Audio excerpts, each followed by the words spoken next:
Hi అండి, నేను మీ కాకినాడ కుర్రాడు. దుబాయ్లో ఎండలే కాదండి, మంచు కూడా చాలా దారుణంగా ఉంది.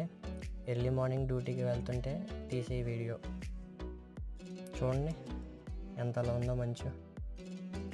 నా గురించి చెప్పాలంటే నేను మెల్లమెల్లగా చెప్తాను. ఒక్కొక్క వీడియోలో నేను ఎలా వచ్చాను దుబాయ్కి, నా పని ఏంటి, నేను చేసేది ఏంటి ఇక్కడ అనేసి చెప్తాను. మెల్లమెల్లగా ఒక్కొక్క వీడియోలో చెప్తాను.